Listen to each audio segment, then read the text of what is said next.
Hi everyone. I will try to lecture yung first reading natin. Bali, ang gagawin ko lang, susundan ko yung PDF na pinabasa ko sa inyo and I will explain some of the parts which I think should be explained to you. So, Comparative Government and Politics. Ang ating course title is SST 215 or Comparative Government and Politics. So from the title of the course itself, we are expected that after this summer class, makakapag-compare tayo ng government ng iba't ibang bansa at ng political systems ng iba't ibang bansa. So what is comparative government and comparative politics?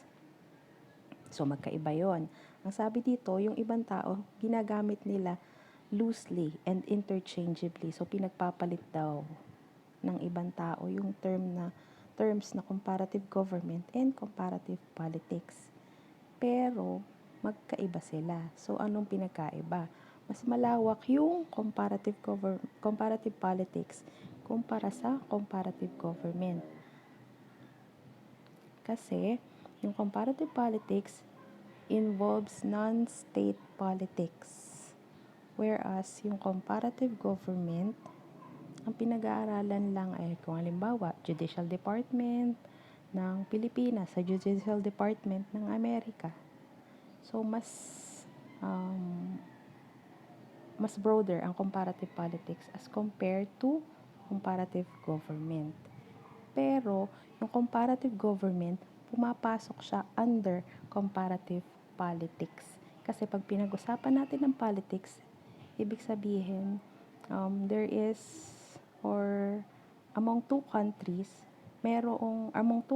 or among two societies, merong differences dun sa dalawa.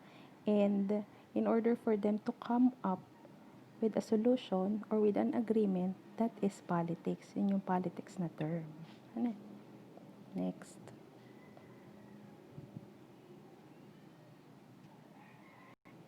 Ayan, sa page 2, comparative government usually refers to the study of institutions and functions of countries or nation-states.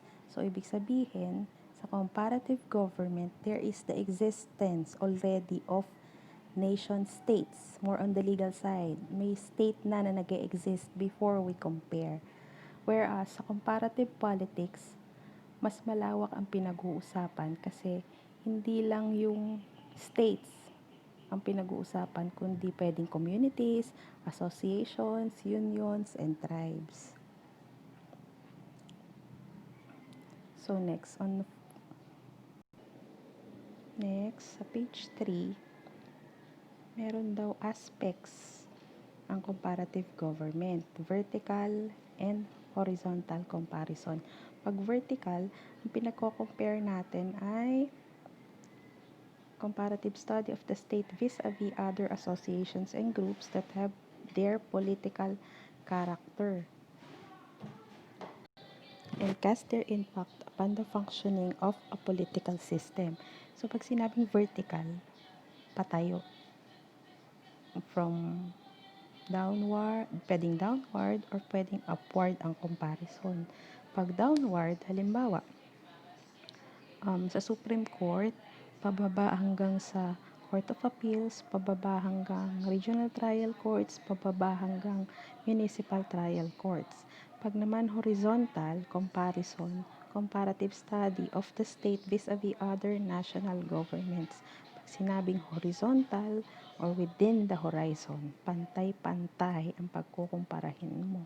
So halimbawa, pag pinagkumpara natin ang Judicial Department ng Amerika sa Judicial Department ng Pilipinas, magkapantay lang. So, that is horizontal. Sa comparative government raw, pag pinagsama mo, sa comparative government, magkahiwalay mo silang i-analyze. Vertical and horizontal. Pagka sa comparative politics, hindi mo sila pwedeng paghiwalayin. Magkasama silang i-analyze mo. Vertical and horizontal. So, yun yung isa pang difference. Next, we go to politics. Nakalagay dito, The definition of politics: the activities in which people, groups, and organizations engage in order to control, allocate, and use resources. So, from the term, activities, ibig sabihin, ang politics involves doing. Whenever a group of people or organizations engage into activities in order to control, allocate, or use resources, they are already doing politics. So, meron tatlong elements ang definition. It involves activities, involves people, groups, and organizations who engage in order to control, allocate, and use resources. So, ano yun? Tatlo. Ito pa ang worth noting.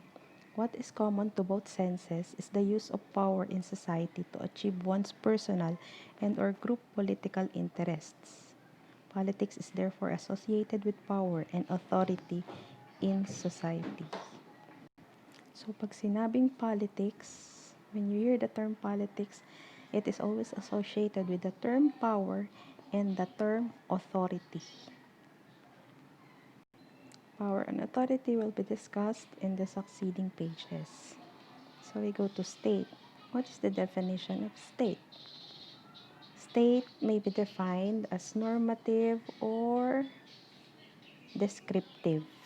Doon muna tayo sa normative approach in defining the state. Sabi dito sa normative approach, judges reality as it should be.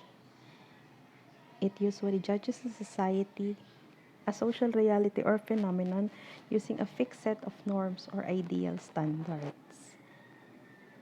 So, ibig sabihin, sa pag-define natin ng state, we use a set of fixed norms or ideal standards. Ayun yung naka-underline. Ano-ano yung ideal standards na yun or norms? So, pwedeng law ang magde-define, pwedeng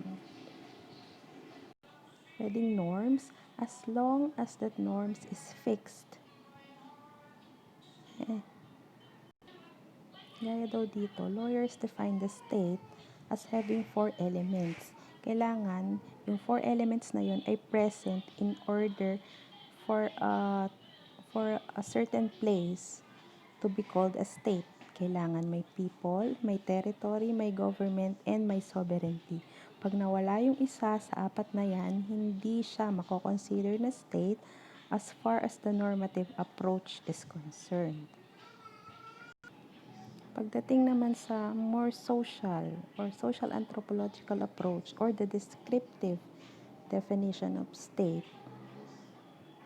ang nung sabi ni Max Weber, who is a German sociologist, ang sabi niya, a state is a compulsory association with territorial basis having the monopoly of the legitimate use of power. So, according to Weber, merong tatlong elements para makonsider mo naman ang isang lugar as a state. So, there is a compulsory association. Merong pagsasama-sama ng mga tao, pero compulsory. Tapos, merong territory, and then there is the monopoly of legitimate use of force. So, anong pinagkaiba ng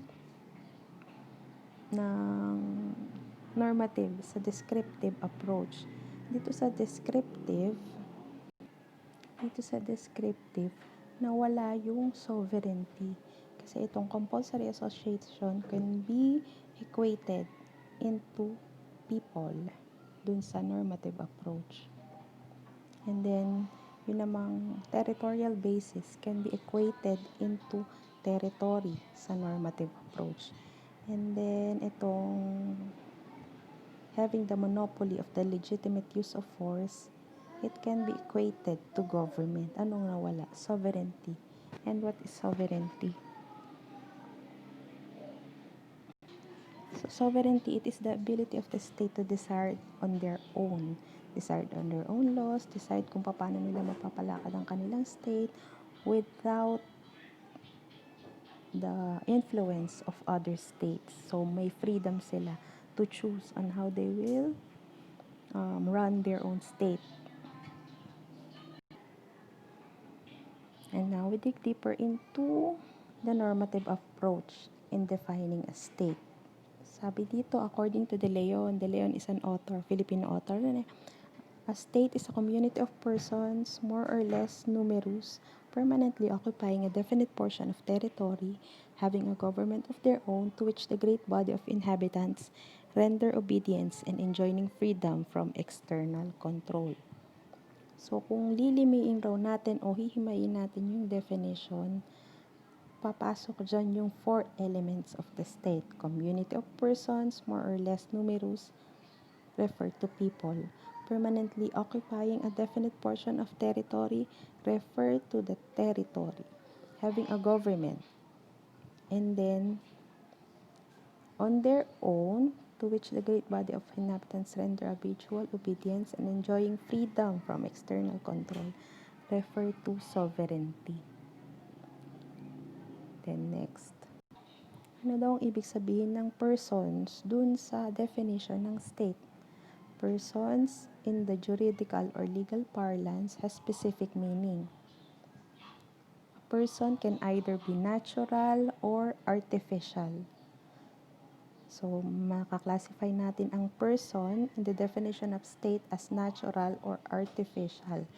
Pag sinabing natural, they refer to individuals with human rights. So, sino yan? Yan yung mga citizens ng isang bansa. Individual citizens. Ako, ikaw, tayong lahat. And then yung artificial or juridical, such as corporations and companies. Ano raw naman ang definition ng artificial person? Ang artificial person is a legal entity through which the law allows a group of natural persons to act as if it were a single individual for certain purposes such as filing lawsuits, property ownership, and entering contracts. So a corporation or a company is considered as an artificial person. It has a legal entity on its own. So San Miguel Corporation, Jollibee Foods Corporation is an entity with a personality on its own apart from their stockholders. So halimbawa, itong TC, meron siyang shareholders. Yung shareholders niya, meron silang individual personality. Tapos, nung nagsama-sama sila forming Tomas Claudio Colleges, nakabuo sila ng isang corporation. And that corporation, Tomas Claudio Colleges, is an artificial person. So, ano daw yung artificial person? Binigyan sila ng batas ng karapatan na hindi naman mabuhay, na magkaroon ng mga karapatan na gaya ng individual persons. Ano yung mga karapatang iyon? Pwede silang mag-file ng lawsuit in their name. Pwede silang mag-own ng property. Pwede silang bumili. Pwede silang magbenta ng property in their name. Tomas Claudio Colleges. And they can enter into contracts. Yung mga memorandum of agreement sa mga munisipyo, kasama yon sa power ng artificial person or corporation and company. So, ang state raw is composed of both natural and artificial persons, more or less numerous. So, kailangan daw, yung tao, hindi pwedeng isa lang. Kailangan numerous siya in order to form a state. Now, we go to government. Ano raw yung government? Sociologically speaking, government as some kind of leadership or authority structure which provides direction to a nomadic group, tribe, chiefdom, or state. So, on the sociological point of view, government involves leadership or authority structure. Pwedeng tao o pwedeng community of persons who provides direction. Sila yung nagdidikta sa isang grupo kung ano ba ang dapat nilang gawin, anong mga bawal gawin.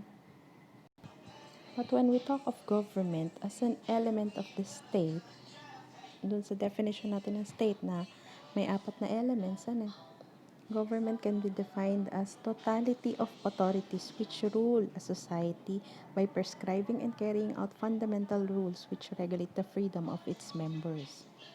So, ibig sabihin, lahat-lahat ng authorized na tao, lahat-lahat ng authorized na offices na nagro-rule sa society. Ito, authorized, totality of authorities which rule a society by prescribing and carrying out fundamental rules. Sila yung nagbibigay at sila rin yung nagpapatupad ng mga batas na dapat nating sundin para ma-regulate ang freedom, para ma-regulate ang ating pamumuhay, maging maayos ang ating pamumuhay bilang members of the society. So, pangkaraniwan ang government ay merong executive, legislative, and judicial functions. And then the types of government around the world can be classified, number 1, as to the number of persons exercising sovereign power. Gaano raw ba karami ang taong nag-e-exercise ng authority na yun. Pag yun ang pinag-usapan natin, makaklassify natin ang government as to monarchy, democracy, or aristocracy. Pag sa monarchy, iisang tao lang o iisang pamilya lang ang nag-govern, di ba? Pag sa democracy, lahat ng tao ay may kalayaang magsabi kung ano ang gusto nilang mangyari sa gobyerno. And then aristocracy, the chosen few, yung mga aristocrats, sila lang yung may kapangyarihang magsabi kung ano ang dapat gawin sa gobyerno. Next, kung extent naman of centralization of powers ang pag-uusapan, governments may be unitary or federal. And then, state ownership of the economy and distribution of the nation's wealth. Ito ay more on the economic side na economy and distribution of the nation's wealth to poorer sectors of the society. Pwedeng ang government daw ay laissez-faire, welfare, or statism. And then going further, democracy may be further characterized as presidential or parliamentary. Pag sinabing democracy, representative democracy, meron tayong ine-elect na magro-rule para sa ating government. Yung taong namimili ng kanilang representative sa government. So, pagdating sa atin sa Pilipinas, we have the presidential form of government, presidential representative government. Tayo yung namimili ng president, vice president, tayo yung namimili ng iluluklok natin as president and vice president. Next is sovereignty. Ano yung sovereignty? Sovereignty is defined as the supreme, absolute, and uncontrollable power by which the independent state is governed. Supreme, absolute, and uncontrollable. So, ibig sabihin, sa isang state, meron silang pansariling power na hindi sila pwedeng maapektuhan ng iba pang mga bansa. Gaya ng Pilipinas, nakakagawa tayo ng sarili nating laws, nakakagawa tayo ng sarili nating mga policies to run our country. At walang pakialam yung mga Amerikano, walang pakialam yung mga Hapon, walang pakialam ang China. Ano to ha? Parang tawag doon, for purposes of discussion, walang pakialam ang China kung ano man ang gawin natin sa ating bansa, sa ating teritoryo. Ano? And then dito sa next paragraph, the source of this sovereign power of the state is the people themselves. So, ibig sabihin, kung ang government ay, kung ang state ay nag-exercise ng sovereignty, nanggagaling yun sa mga tao. Kaya di ba yung sinasabi natin sa preamble of the Constitution, we the sovereign Filipino people, sa atin nanggaling kasi yung preamble, tayo ang gumawa ng preamble. Then, under a republican or indirect form of government and social contract theory, it is the people or citizens who agreed to form the state as expressed in the Constitution. So, meron tayong tinatawag na social contract theory. Ano yung social contract theory? Yung government ay merong contract, mayroong some form of contract with the people na dapat yung mga expectations ng tao ay ma-fulfill ng government hanggat naroon sila sa pwesto. Otherwise, pwede silang palitan or pwede silang alisin ng mga tao. So, dito sa table, merong two types of sovereignty, internal or external. Pag internal, this refers to the power of the state to rule itself. So, yan, naka-underline, rule itself. May karapatan ng state na i-govern ang sarili niyang teritoryo. Pwede siyang gumawa ng batas kung paano niya mapangangalagaan lahat ng tao, paano mapangangalagaan lahat ng resources, paano i-distribute ang resources, paano makakagawa ng pera. And then, sa external naman, from the term itself, walang external interference. Meron tayong kalayaang gumawa ng sarili nating pamamalakad within our territory without the interference of other countries. So we now go to nation and nationalism. What is a nation? Nation is defined as a cultural entity wherein the people are bound together by having common political aspirations, common interests, common history, common destiny. So, itong nation is more on the social side. Pag sinabing aspirations, interests, history, and destiny na common dun sa mga taong nagsasama-sama. We are talking about intangible things. Kumbaga hindi natin mahawakan ano yung aspirations, ano yung interests ng mga tao. Pwede nating masabi pero hindi natin ma-describe into actuality. Nakalagay dito, very often it is confused with country and state. But country and state is more political in nature. Nation is more social in nature by definition.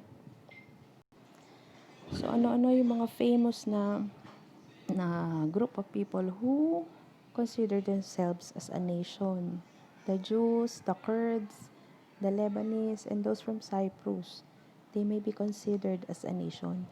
Pwede silang matira sa ibang bansa, pero yung feeling of belonging nila with regards to their political aspiration, common interest, common history, and common destiny ay naiiwan pa rin dun sa pinanggalingan nila na bansa. Pagdating naman sa term na nationalities, it refers to set of people inspired by feeling of unity. So, united sila based on race, religion, language, culture, geographical compactness, or historical development.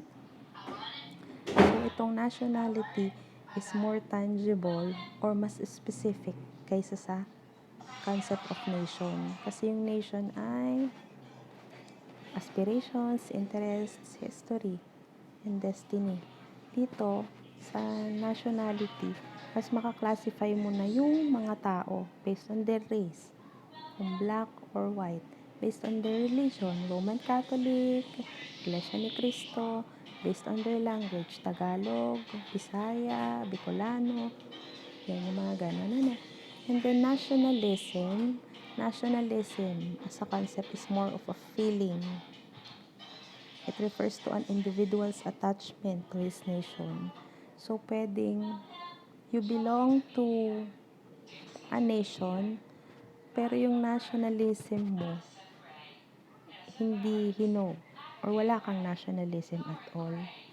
Gaya nating mga Pilipino, 'di ba? Kung reality speaking, minsan mas tinatangkilik pa natin yung ibang bansa kaysa sa sarili nating bansa. Then, nationalism, yan nga, attachment to his nation. Same feeling of sentiment or ideology. So, yung paggamit natin ng national flag, national anthem, national language, yun daw ay elements of nationhood. O, tignan mo, pag nakakita na tayo ng national flag, parang wala lang sa atin. Pag kumakanta ng national anthem, Parang mga bata lang yung talagang tumatayo pag nakaririnig nila yung national anthem and the national language. Minsan mas alam pa natin yung Korea. Parang mas nadadalian pa tayong pag-aralan ng Korea kaysa sa ayaw natin ng Tagalog. Okay, now we go to the next page, nations and states. Sa nations and state, diniscuss lang niya yung kakaiba-iba ng state versus nation versus society. So, unahin muna natin ang state. Kung hindi. Yung tatlong terms na yan, state, nation, and society, they are all aggregate of people. Lahat sila ay grupo ng mga tao. Pero state is more on political. Is more of a political term. So kailangan nga maging present yung apat na elements, people, territory, government, and sovereignty bago mo makonsider na state ang isang lugar. And then nation, ito ay pagsasama-sama ng tao base sa kanilang history, language, culture, and customs. So more on the cultural side. Kung parehas ang ating kultura, grupo tayo ng tao, we can be considered a nation. Walang masyadong elements. Basta parehas lang ng culture, we can be considered a nation. Now, society, it is more of a social term. It refers to a community or social organization built upon commonly accepted rules, principles, norms, and expectations. Halimbawa, hunter and gathering society. They are built on common expectations. So, yung hunter and gathering society, yung mga ninuno natin dati, di ba? Hunter and gatherer lang sila dati nagsimula.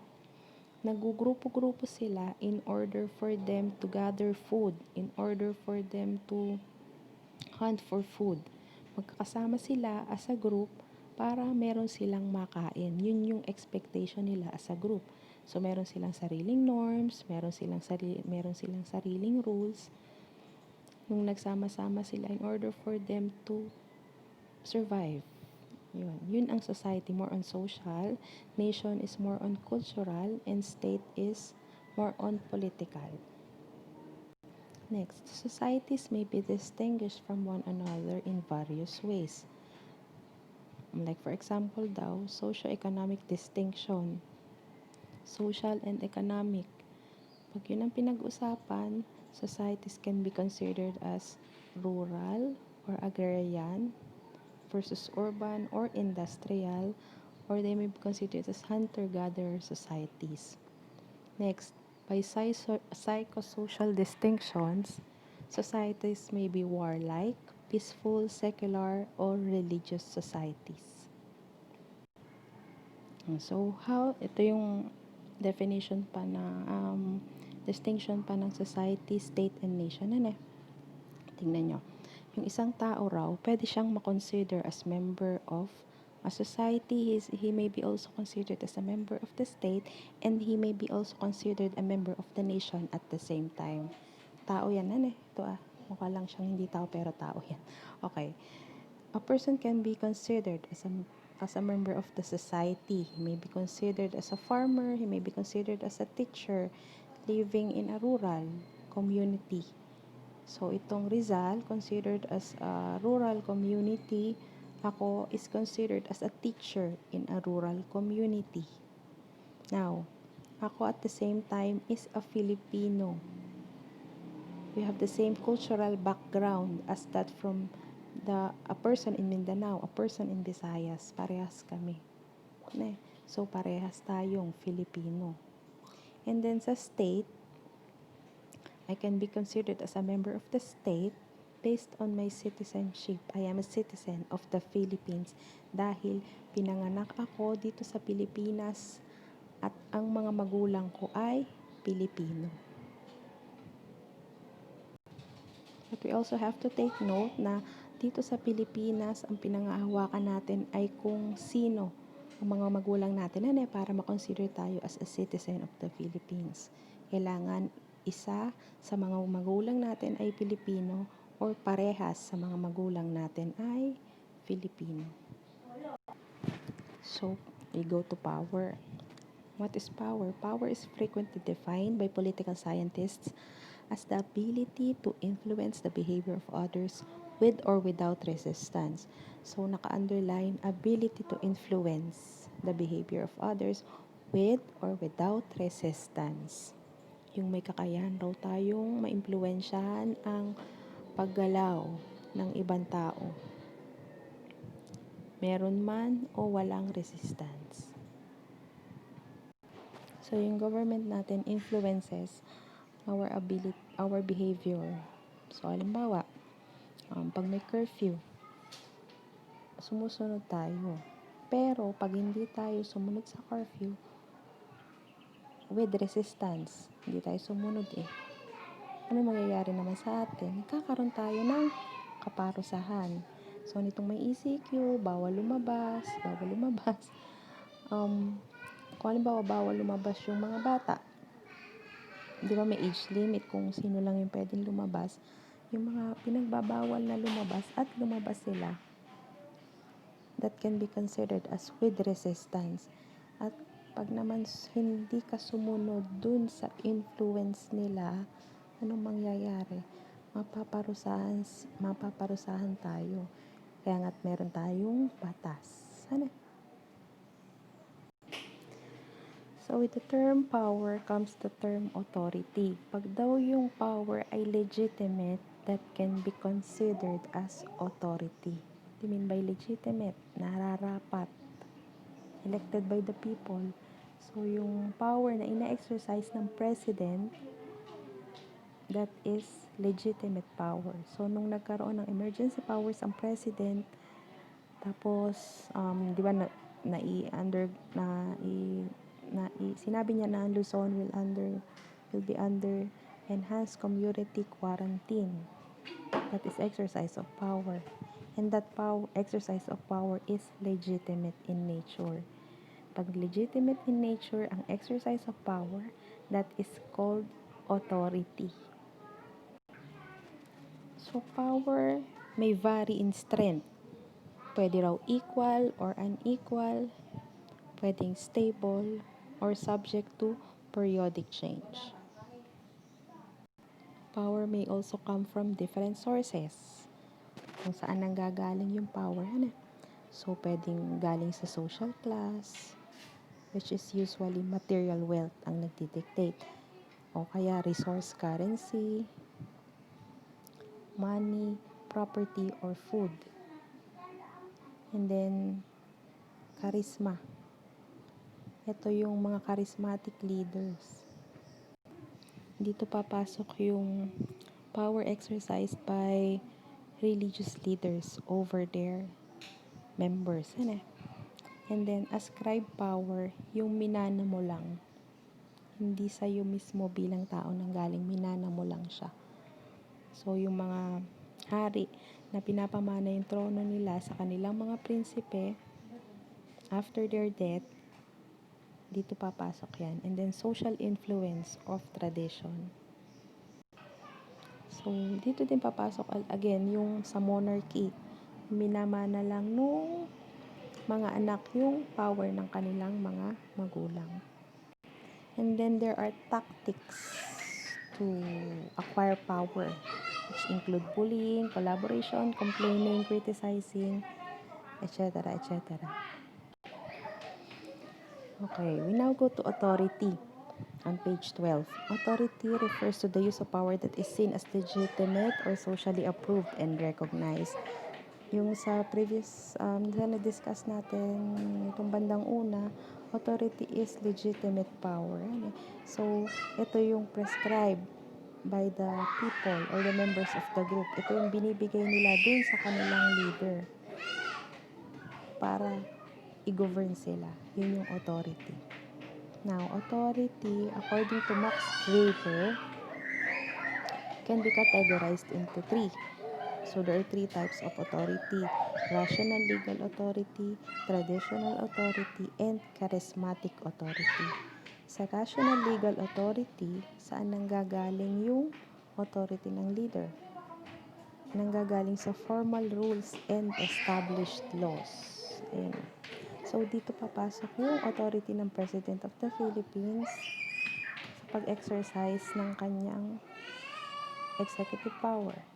And then, authority of the Congress and House of Representatives sa pag-exercise ng legislative power. And then, power of the Supreme Court to interpret the laws. Next, the second type of authority is traditional authority. Saan daw ito nanggagaling? Long-established customs, habits, and social structures. So, dito, papasok yung mga monarchs na mayroong authority because of their long-established customs. Kumbaga, pag minana ng prinsipe yung kanyang trono dun sa hari, hindi na kailangan pang isulat kasi it is already dictated by their customs. And then third, charismatic authority. Here, the charisma of the individual leader plays an important role. So, charisma ng leader of a religious institution. Charisma ng tao over his members. Charisma ng, anong tawag sa mga pastor over his members. Kung charismatic ang isang leader, most probably binibigyan siya ng authority ng kanyang mga members to dictate or to rule over them. So, according to Weber, legitimacy can be distinguished from coercion, force, power, leadership, persuasion, and influence. Magkakaiba pa raw term ito. So, kung hindi legitimate ang power na ina-exercise, it may be coercion, it may be force. Kung more general term naman is power, and then leadership, that is also more of a general term. And then persuasion and influence, parehas din na more general. So, yun. So, that would be the end of my discussion. I hope you picked up something. Pero basahin nyo yung buong reading para mas maintindihan nyo. Thank you.